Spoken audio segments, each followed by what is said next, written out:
What is going on, guys? Welcome to the video and welcome to the channel. This is my first ever YouTube video, so bear with me for a minute as I intro myself. My name is Nick Caesar. I'm an entrepreneur, digital marketer, and agency owner from the United States. In particular, I'm the founder of NWC Digital, where we help entrepreneurs and enterprises launch really cool, innovative products worldwide. So this channel is going to be all about crowdfunding, product launch, entrepreneurship, e-commerce, mindset, and probably much more. We'll see where it goes. But for today, we're going to go ahead and get into the topic for today's video. Let's go ahead and let's get into it. So one of the most infamous questions that people ask when looking to launch a product on crowdfunding is, what will work better for my launch, Kickstarter or Indiegogo? So on the surface, both these platforms do appear to be very similar, but underneath the surface, they're definitely structured differently, and there's pros and cons for both of them. Today, we're gonna cover the most important and key differences between these platforms and making it really simple and easy to understand with the 4 things you need to know about comparing Kickstarter versus Indiegogo.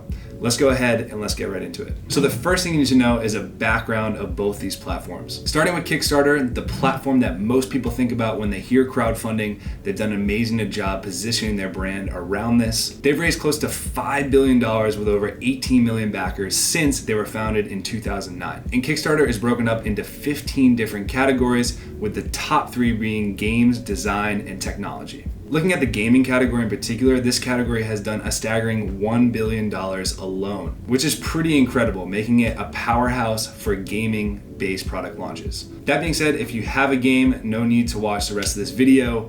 Kickstarter is the platform for you. One other thing to know about Kickstarter is that they do include an approval process, meaning that you do have to have an actual functional working prototype to be able to launch on Kickstarter.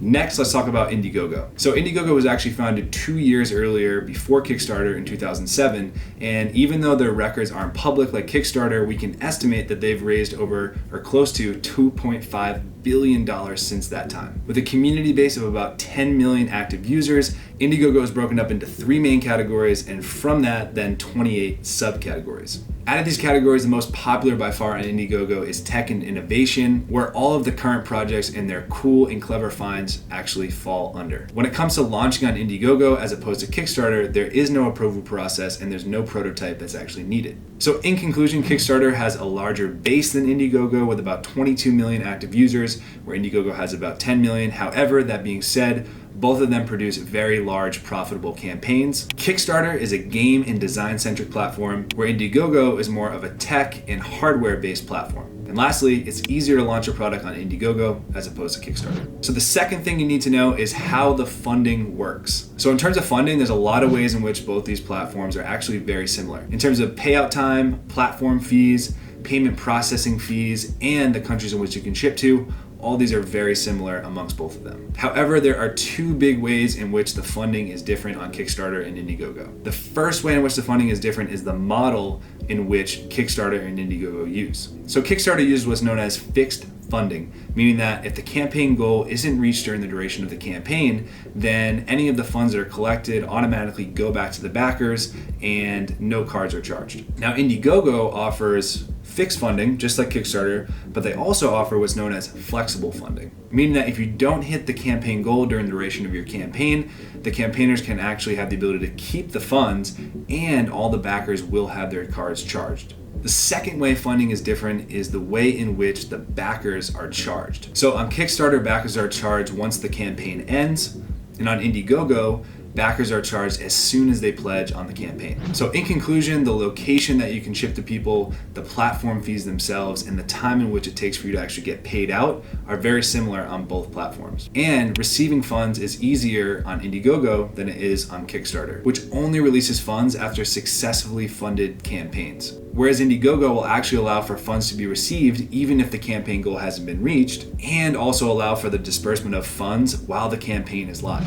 So the third thing you need to know is about Facebook marketing. So this is the most impactful difference when it comes to marketing your campaign on either Kickstarter or Indiegogo. So the Facebook pixel is a little piece of code that you put on your website that allows you to see if someone viewed your page, if they added a cart, if they purchased. And in particular, the Facebook pixel is what allows campaigners or agencies working on campaigns to be able to efficiently track and scale their data based on their learning. It's also what allows the Facebook algorithm to know exactly as to what type of people are buying so that they can keep putting ads in front of those type of people. In a pay-to-play world where organic just doesn't work like it used to, this really puts campaigners launching on Kickstarter at a disadvantage in terms of the revenue that they could be seeing or the learning that they could be doing if the Facebook pixel was able to be placed within Kickstarter. So in conclusion here, really quite simply, Indiegogo allows for the Facebook pixel while Kickstarter does not. So the fourth thing you need to know about is working with either Kickstarter or Indiegogo. So Kickstarter does have a much larger organic base, but in terms of working with their team, it can be really, really tough to get in touch with them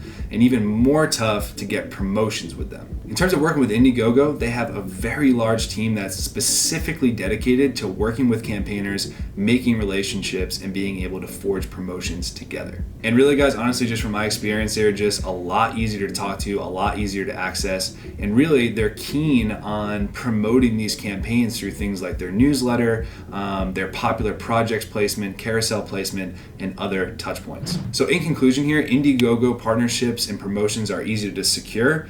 However, Kickstarter ones are more valuable. And what I mean by that is not discrediting at all the work that Indiegogo does in terms of how they support their campaigners. It's absolutely amazing. But just simply sheerly by the volume of promotions that Kickstarter has, like I was saying earlier, it's really tough to secure these. So if you are able to, it's going to have a really huge impact. But like I say, this is probably unlikely, and your better bet is being able to get support from Indiegogo. So guys, in terms of which platform you should choose, I hope that this information has been helpful. And if you're looking for more crowdfunding advice or looking to get in touch with someone to help, please go ahead and see the link somewhere down here. I don't know, this is my first video. I think it's in the bio, I'll say. To work with NWC Digital, nwcdigital.com. We are always here to assist. Also, if you guys enjoyed the video, please comment, like, and hit that subscribe button. I'm really excited once again, guys, to be here. This is my first video. Thank you guys so much for rocking with me. I really appreciate your support. Like I say, I hope this video is helpful, and I look forward to catching you guys in the next one.